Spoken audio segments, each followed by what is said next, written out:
when you feel like you're nothing, but you wanna be something. Yeah. Well, all you really need is hope. I just want you to trust me if you wanna be something. That's right. Let's go. Yeah, when you're feeling down and you're out, like you got nothing but doubt, you're alone in the crowd, just trying to figure it out. All of this cloud and this money got you feeling left out. Listen up to me now, every word that's out of my mouth. Wake up, it's me. You're gonna follow your dreams, or are you just gonna be another cog in the scene? You feel the hope in this beat, yeah, the hope that you need to proceed and be exactly what you want it to be. I feel right and I'm proud, hype and I'm loud. I'ma shout all about how I feel in the now. So Kyle Plush was born in Cincinnati, Ohio on September 30th, 2001 to his parents Ron and Jill. And at just 4 months old, he went through something incredibly traumatic. During a routine spinal tap, he ended up suffering from a spinal cord injury after a hematoma developed. And because of that, Kyle had to be rushed into emergency surgery. So obviously, this wasn't just a traumatic experience for him, but his entire family. And his parents were even warned that he may not survive, and that if he did, there was a chance that he would be paralyzed for the rest of his life. Thankfully, though, that ended up not being the case. He did end up having to be in a full body cast under a year old, which is terrible, but obviously it's a lot better than the alternative that doctors were suggesting could be the outcome. However, it meant that Kyle had to be in physical and occupational therapy and had to visit the doctor constantly and had to wear a back brace to prevent his spine from curving. But none of that stopped Kyle from living an amazing life.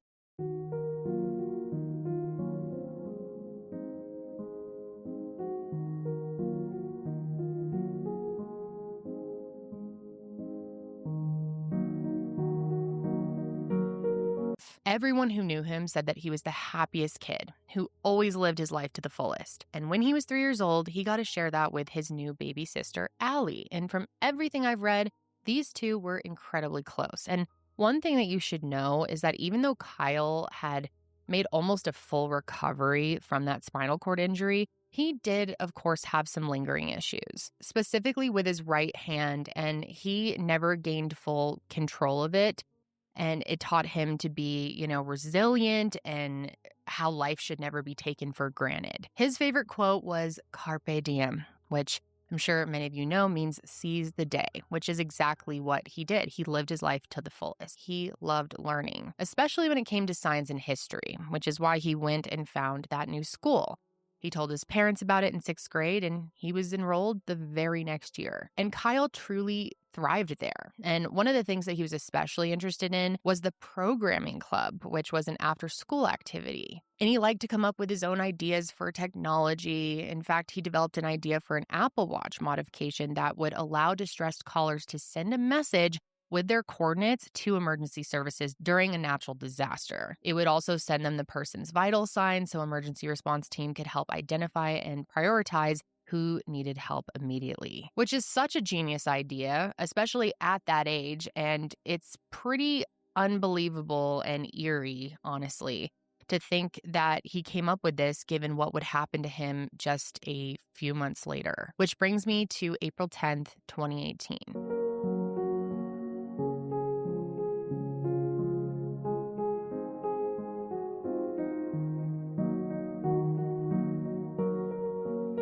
A 2004 Honda Odyssey to school. So Jill woke up early to scrape the ice off the car and to make sure, that he would get there safe. And because Kyle had planned to stay after school for a tennis match, Ron and Jill didn't expect him to be home until later that evening. But Kyle never came home. After finishing a math exam, he went to the north end of the school's sophomore parking lot to retrieve his shoes and tennis racket from his car. He then proceeded to climb into the back of the van, where he sat on top of the folded down third row bench seat in order to put on his shoes.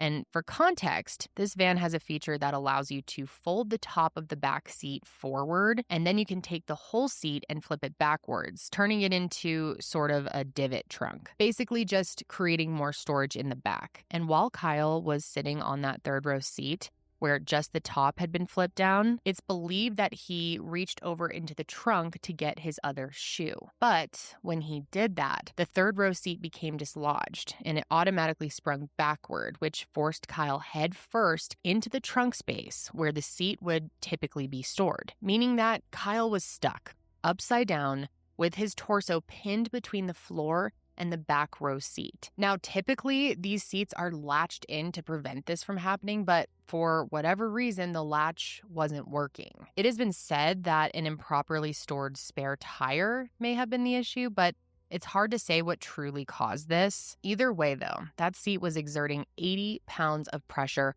on his chest. And for reference, Kyle was only 118 pounds, and because of some of the physical disabilities he had, he wasn't able to push himself up to get free. And not to mention, they believe that his arms were stuck at his side, making it just impossible for him to move. What's amazing, though, is how he still did everything in his power to try and save his own life. Since Kyle's phone was still in his pocket, he realized that he could use Siri to call 911. And at 3:16 p.m., dispatch received his first of 2 911 calls.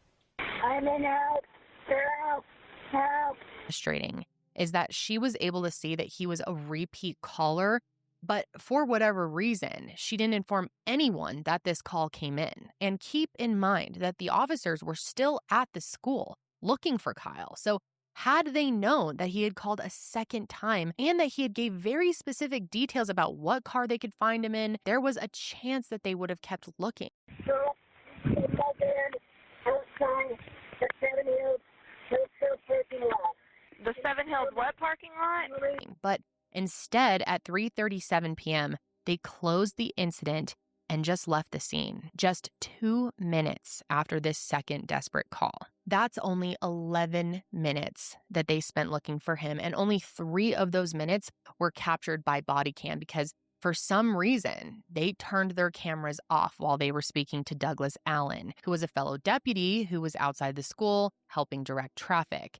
But after hearing the situation, Deputy Allen assured them that he hadn't seen anything. On a somewhat positive note, he did make an effort to try and locate this caller who at first, at this point, he was told was a woman. And he even called the original 911 operator, Stephanie, to try and get more information. And he walked around some of the lots to try and see if he could find this person. And I guess at one point he did actually find a white van, but obviously that wasn't the one that Kyle was trapped in. And he also attempted to call Kyle several times, which is when he realized that this caller was a boy, a young boy. And this is very upsetting, very, very frustrating, like beyond words. But Deputy Allen actually suggested that this may have just been a prank. Probably don't have much time left to tell my mom that I love her if I die. This is not a joke. This is not a joke. Send officers immediately. I'm almost dead. Which, God, that pisses me off. However, unlike the others, he did contact someone from Kyle's school, but the problem was nobody reported a student missing. So he basically just gave up at that point and left Kyle with no chance of survival. And to make this already devastating situation 1,000 times worse, Kyle's father was actually the one to find him.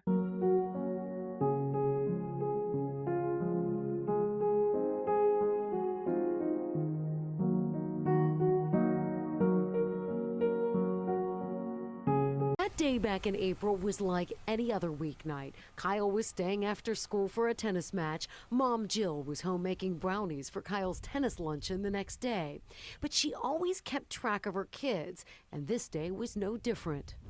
And I saw that his phone was at school, so I just thought he was still at the tennis match. But as the day turned to night, Jill and her husband Ron knew something wasn't right. So then we started to become very concerned because he wasn't home. And then we got a hold of the tennis coach who said that he did not come to tennis that day. I remember the exact moment when I told Jill, I said, call 911, I'm driving to the school right now. And I opened the garage and got in my car and drove as fast as I could.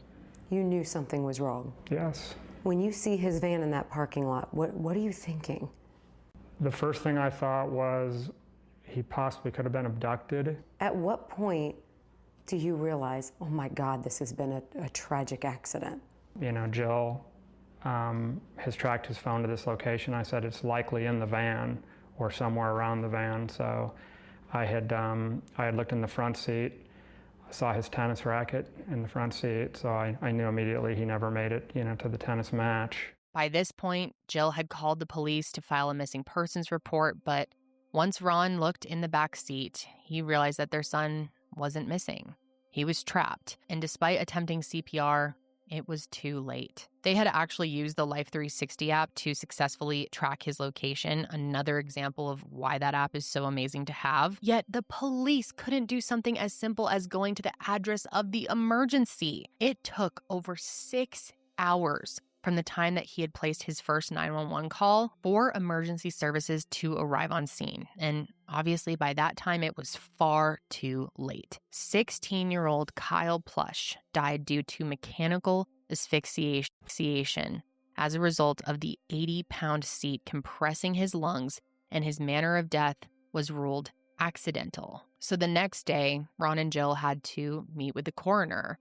And it was during that meeting that they were informed that Kyle had called 911. As if losing your child in such a horrific freak accident like that isn't painful enough, they then find out that Kyle had done everything right and still wasn't saved. And that is just a pain that no parent should ever have to feel. Talking to the coroner at the time, and at some point in time, she mentioned to us that whether we knew that Kyle had made a 911 call.